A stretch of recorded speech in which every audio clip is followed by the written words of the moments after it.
Welcome to the Therapist Burnout Podcast, episode 83.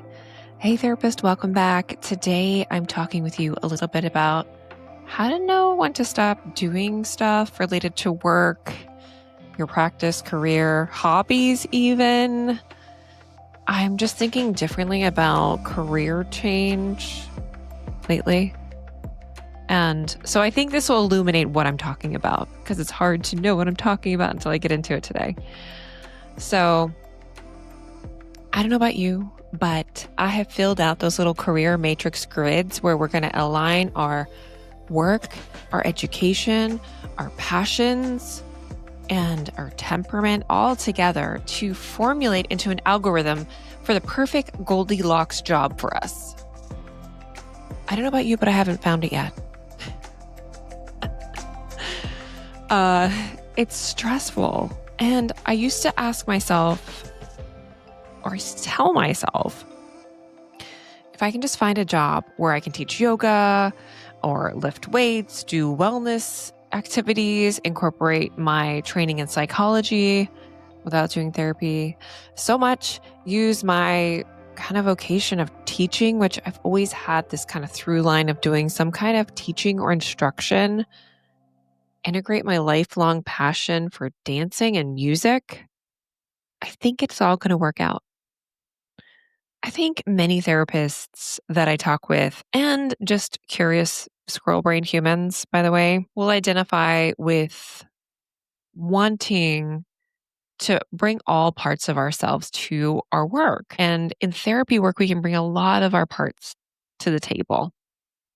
But when you get to the point where you can no longer show up, you start like really zooming out and asking yourself these questions, and it all gets mixed all together. And I think when I podcast on this last year, I found Cal Newport and his book, Be So Good They Can't Ignore You. I highly recommend. And his podcast, which is Deep Questions. And in that book, he talks a little bit about our passions and how a lot of the career advice is faulty. And it's so funny because we were at dinner and one of my sons wants to be a lawyer and the other one wants to do something in gaming. And my younger one, who's very like pragmatic and likes a lot of things, was like, I want to be a lawyer because they make a lot of money. And I was like, you were definitely not the type of child I was. I didn't really know what I want. I think I wanted to be a nurse. I think because my mom was a nurse and maybe that was just modeled to me. I wanted to caretake. And so it makes sense that I became a psychologist. But I think for my older son who wants to do something in gaming, my partner said something like, well, just follow your passion and it will lead you to the right path. And I said, no, it won't. And I wish I could have walked that back. I did walk it back a little bit. I was like, I think you should try a lot of things and see if the job that you want to do can support the life you want to have. And that's going to be doing a lot of different things, seeing if you like them, trying them on, being a real kind of experimenter with what kind of work you want to do, because it might change a lot throughout your life. And my husband just looked at me with like, oh my gosh, what are you doing here right now? Because I think we've been given this message. If you follow your passion, it will lead you to the Goldilocks job. You will find some pinnacle of fulfillment. And then if you get into a career like being a therapist, which is kind of like being a monk, it's revered that way to some people. I mean, I really think it's an honorable profession. I really do. I love therapists. If you're staying in this career, thank you. Thank you for staying because we need therapists, obviously. But I also am here for those who need permission to get out, get out. Because if it is draining your life force, that's what you need to do. So anyway, if we're not careful, we end up trying to build our careers around like quilting, or for me, Zumba. Maybe guys like woodworking. I don't know. Maybe my partner would be like, I'm going to like be an ultimate frisbee coach. I don't think there's a lot of money in that. So while those might be wonderful hobbies, it's not necessarily a sustainable income stream to have your life. So I have been on a Liz Gilbert tear. I just read Eat, Pray, Love in about a week, and it came out like 10, 15 years ago. And I know when the movie came out or whatever, I was just like, Eat, Pray, Love. It sounds so contrived.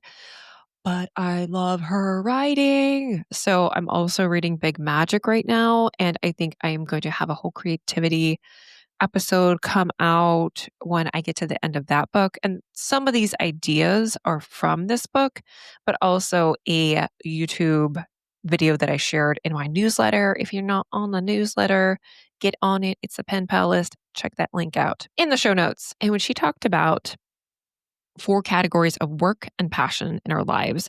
So the 4 categories are a hobby. That is something you do for joy. It has 0 stakes. So you don't need to make money from it. You don't need to do anything with it. Then just enjoy it. And I had a glimmer of this, y'all, again, when I was on the cruise ship. I went on a cruise in July. At the time of this recording, it's August. I went on a cruise ship and I played pickleball every day until I got sick the last day of the cruise. Don't recommend it. I just felt pure joy playing pickleball, and I have a competitive spirit. So the last day when I got sick, I walked past the pickleball courts, and the people I'd been playing with all week like had their hands raised, like, "Why you were not here? Why are you not in the tournament?" And I'm like, "I just started playing, and they want me in the tournament." And so I had like this moment where I'm like, "I'm good enough to be in a tournament. I know it's on a cruise ship, but that's fine." So anyway, but a hobby, like, you just enjoy it. There's no pressure. And I think when we get older, hobbies become performative for some people, including myself. So I was going to tell you a little bit about just my journey and something I quit recently, but I'm going to go through this. I'll talk more about hobbies in a minute. A job pays your bills. Sometimes you need a job. It may not light your soul on fire, but it keeps the lights on. I will add the caveat that Liz Gilbert does not put in about a job is that your nervous system should be able to handle this job. So if you are carrying that job home with you, that's not a great job for you. So the job needs to be able to keep the lights on. For me, that was doing report writing again. So working as a consultant in schools is what I do now to keep the lights on. And the vocation of teaching, which I'm doing through this podcast, is not paying all the bills right now. Maybe it will one day. And to our third category is a career. When you build in a field over time, put in the hours, you grow your skills, you earn recognition. So I might build into a career as a podcaster, but currently I am not doing that as my career. Maybe it will get there, maybe it won't. And when I first started podcasting, I had another podcast. Shout out to TBI Therapist. If you work with people with brain injury, listen to that podcast. I think you can still find it on Spotify and it's also my website. I still have this passion for that population. So I think what I'd love to do is have therapists trained on understanding brain injuries better. And plus I work in school psych. So I just have been working with neurodiverse brains for, so pretty much when did I start my postdoc? Yeah, for 15-ish years, I've been working with neurodiverse populations. And so I just have, all the love for people with different brains. My favorite way to say people who might have an acquired brain injury are ABIs, TBIs, or any other aspect of neurodiversity like autism, learning disabilities, which often get left out of that mix. But I have learned so much about learning disabilities and working in schools. I don't think I'm going to have a career in school psychology, but one could say I might have one or might be building one. I think I have a job right now in school psychology. A vocation is a deep calling, the work that you do no matter what, the thing that feels like yours to do in the world. For me, I think that's teaching. I've taught things throughout my life. So I've taught fitness. I've taught one job at one time where I had a career. I was working as a foster parent trainer. And I actually looked for training jobs when I was thinking of getting out of therapy for a while because it's a job that I reflect on that I really loved. Was it a job or career? Maybe it was a meld. Anyway, but I feel like teaching, perhaps podcasting might be a vocation. I'm not sure if I will always podcast, but I see it as a way of teaching and sharing. So there we are. Big point. Not everything in your life needs to be all 4 of these things.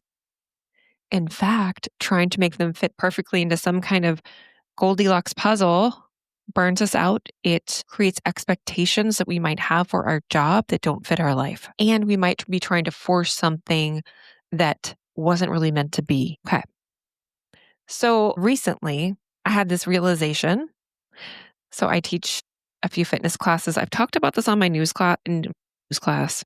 I'm going to leave that in there. My newsletter, the Pen Pal list, is where I talk about that. And I started this class, this lifting class on Monday nights, and I was excited because it was at a prime spot. If you've ever taught fitness classes, you know you want a prime spot because most people go to the gym like on Monday nights or they go at like 9 a.m. in the morning. Those are like the prime time spots to teach. And previously, before COVID, when I was teaching fitness classes, I wanted those prime time spots. And it's just so weird. I started teaching fitness classes because I liked Zumba. I have always danced my whole life. So I have a distinct memory of being a little girl, of choreographing dance routines with my beatbox. No, not a beatbox, with my boombox. I'm so old, y'all. With my boombox in the 80s with some of my squirrel friends. And that translated into just like making mixtapes for friends. So I had cassette tapes and I would make them mixtapes for those of you who are in Gen, or like, I don't even know if you've seen a cassette tape. But anyway, like you would record the radio to this cassette tape and make like the little mixes for your friends. And then you'd hand them out to your friends rather. And then I got into like the house music scene and I loved electronic dance music. And so through most of my teens and early 20s, I was dancing till the sun came up. And, in my mid-ish 20s, I think the Zumba kind of craze came out in fitness. And I was like, I can enjoy this in some other way. So I started doing Zumba classes and I just love them. I love them so much that I thought maybe I'll teach this. Maybe that would be something that I'd really like to do. And going into a new field, I felt like there's so much I don't know about fitness. There's so much I don't know about physiology that I want to know. So it started me down a road of turning my hobby into something of a career. So I got my personal training certification. I got a 200-hour yoga certification. I've gotten many other fitness certifications. And I got to the point with this lifting class where am I burnt out from my hobby? What am I even doing? Like I can burn out of anything, you guys, because I love something, I go all in. I think it's my brain. I think I just tend to do that. And so as I'm getting older, maybe earlier me, if I had that pickleball thing that came up, I might be like, I'm going to pickleball like all day, all night. Let's go, let's go, let's go. I want to get to like a 4.0 rated pickleballer. Um, and that's how I've gotten with tennis, is tennis has kind of turned a little performative and I'm a 3.5 rated tennis player. I've always wanted to be a 4.0 rated tennis player. And I'm like, what if I played in college? If I played college ball, I probably wouldn't be this. I'm like, what does it even matter? Oh my gosh. And so I had this decision that I needed to make because I was dreading teaching this class on Monday nights and it really doesn't fit in my life anymore. I like lifting weights. It's fine, but I don't really like I just want to get it done and I enjoy it and I like being strong. Like that's all good, but I don't need to take 2 hours of an evening or drag my kids to the YMCA who don't want to go anymore. They get mad at me and they just want to like lay on the couch after school. So, yeah, I let it go. And I didn't need the money. It was a hobby, but I've been treating it like a job, holding it to really high standards, feeling like I need to keep up on these certifications. I think I counted, I'm just going to count. I'm going to pause this and count my certifications. Hold on. Okay. So I guess I have 4. I'm some EMDR certified therapist. I'm in the process of submitting for my consultant. And I almost boggled my brain making that decision because I had worked a long time to get to consultant status. And part of me wasn't even going to submit, but I finally decided to do it because if I don't use it in like 7 years, I'll let it go because I think you can not renew it after, like it's good for 2 years. And then if you don't renew it in 5, you can still renew it at some point. Because I love the model of EMDR and I could totally see doing consultation with clinicians or perhaps maybe doing like a group intensive for therapists for EMDR at some point or some juncture if it works out.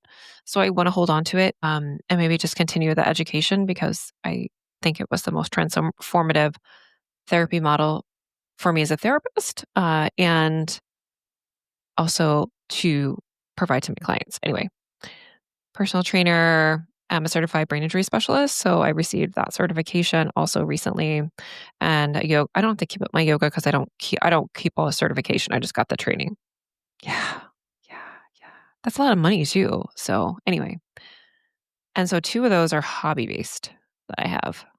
So how do you decide when it's time to let something go, especially if it's work related? That's the question I'm going to help you answer with the 5 questions that I use to help me figure this out. So, where does this fit? Is it a hobby, a job, a career, or vocation? Not everything has to be all 4 categories. My lifting class job is a hobby. I've been forcing it into the job, career, or vocation category, and it really stripped away my joy for fitness. I don't enjoy Zumba class anymore. I don't take Zumba classes anymore because I lost my love for it because I strove too much to try to be a great Zumba instructor. So I am trying to think of other ways to find music and movement that is just joyful. And so I'm still figuring that piece out and how that's all going to work. So for your career as a therapist, I think a lot of times I think of the certifications that I felt like I needed to have to feel competent. Are they necessary? Is that something that you need to have? Do you need to have a private practice? I know I worked with someone this year who closed their practice and took time off, which I recommend. If you don't know what to do, just take a break. And they actually did go back to therapy, but they just didn't want the practice part of it.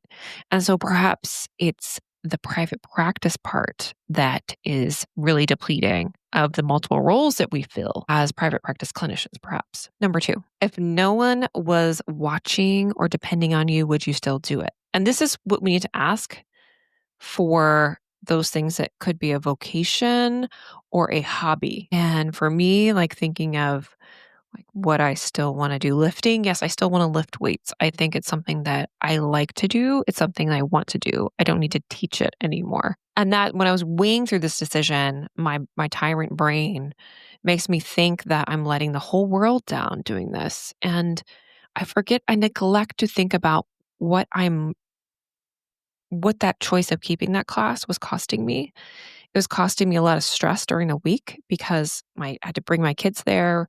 They're at an age where it's harder to get them to go along with the program. So, and then it really drained me for other parts of my week. I probably needed to just cook dinner and do some meal prep and make sure I'm set up for the rest of the week because I like to play tennis on Tuesday and Thursday. And that's really what I want to do. I just want to do something hobby related on Tuesday, Thursday.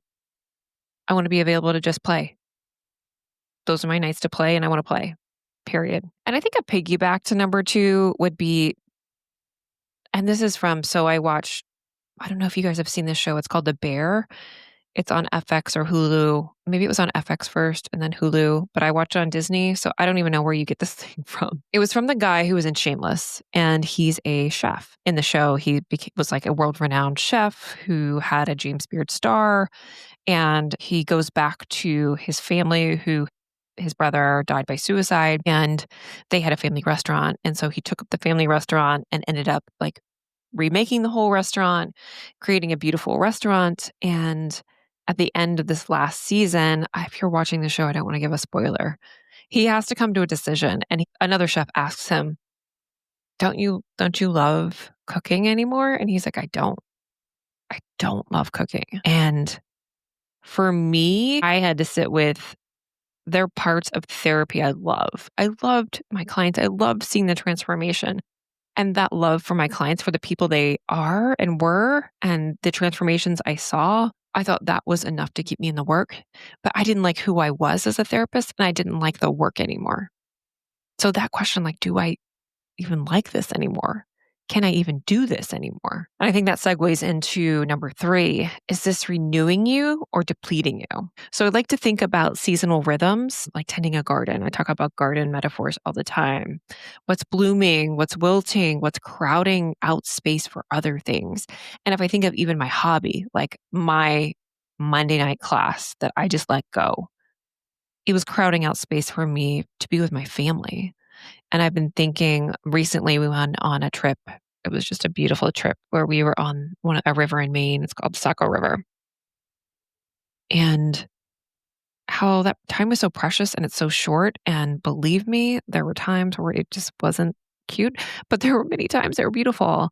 And when I'm stressed, I'm not able to access that place of contentment within myself very easily. It definitely was something that was depleting me. And so for you, just thinking of, is this something right now that's depleting you? And this next one, number 4, has striving or perfectionism crept into it? So I talked a little bit about certifications before, but I think a lot of therapists feel like they need to get all the certifications to feel like they need to be a good therapist or a competent therapist. So don't even get me started on why we don't train our newer clinicians on these modalities that we know are helpful. And I think I recently read some research. I don't have the article in front of me that says that if therapists had trauma training, they're less prone to burnout. I'm going to find it. I don't have it here, but let's just say it's hearsay. I read it somewhere and I can't remember where I read it. That they're less prone to burnout. So why wouldn't we give them that training in your early days of training? That makes zero sense. So if you are a newer clinician listening to this, if you're still in school, some training programs do have money set aside for you to get additional certifications while you're in training. I highly recommend you doing like an EMDR training. I don't know. I've taken some parts work training, but IFS does not have the evidence base yet for me and my evidence based psychology background in my mind space that I feel like the cost justifies. I looked at that training, it was like 4K. Maybe it was more. And so that seemed to be crazy. But people say they love it, so I'm not knocking it because I haven't taken the whole training, and I know people love IFS. And I love parts work, and parts work is not unique to IFS, so you can still do parts work without doing a full-blown IFS training. Maybe the IFS people will say that's not enough. I don't know. I don't know. So for me, like that pattern showed up for me in fitness, right? So like I love Zumba, and then I don't like it anymore. Maybe I should just take a class. So I saw this totally cool music incorporated yoga class, but then my other part of my brain is like, you could totally teach that and rock it out. You could totally do that. Yeah. So yeah, and also like freaking diet culture. It shows up everywhere. Why does it show up everywhere? So it really changed the relationship I had with movement. So me as the fitness instructor felt like I needed to have a certain body type, and it certainly was really loud when I gained about 30 pounds in COVID and at the peak of my spiritual awakening slash burnout. I'm using the Brene Brown spiritual awakening slash burnout now. Spiritual awakening. It started with joy, I think going to concerts, like I'm just going to try to find more concerts because I really feel like just going and dancing and moving to music is beautiful. Question 5. What would bring you pleasure now in your hobbies? Those are pure pleasure. Just find something. You know what I looked up? I saw a like mandala rock painting kit, and I'm going to ask for it for Christmas. So maybe I'm going to start a trend on LinkedIn where I want to see your mandala painted rock for no other reason than to spread like senseless joy in the world. Yes. So mandala rock painting is maybe a hobby I'm going to come up with. Okay. And I think pleasure just changes so differently in midlife. Like I can't go to a rave right now and dance till the sun comes up. Probably wouldn't work at 45 with 2 kids. Maybe it can happen. Maybe it will happen, but I don't think so. I don't think so.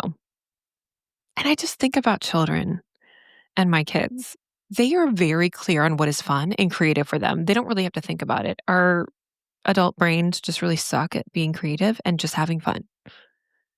So my older son told me, you know that riding a roller skates with the electric scooter is actually safer than doing either activity. So I think I should do both.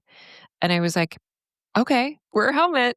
Enjoy. And my youngest loves squishies and hunting for crabs at the town landing. So I want to get that kind of clarity. Like stepping back from this Monday night class is one of my ways I'm making space for finding out where can I have more contentment and joy in my week. And I want that for you. I want you to find a piece of that. And so I like to think about like, where can I find pleasure in lots of areas, right? In my podcast, in my career. I don't have a career right now. Scratch that. In my vocation, in hobbies, in my job. That could be that just like, maybe I'm going to start a little lunch group with some of the women I work with at my job. Start small, small moves. So if you're on the fence about something in your life right now, especially work related, try these questions. They won't make your decision, although that would be easier. And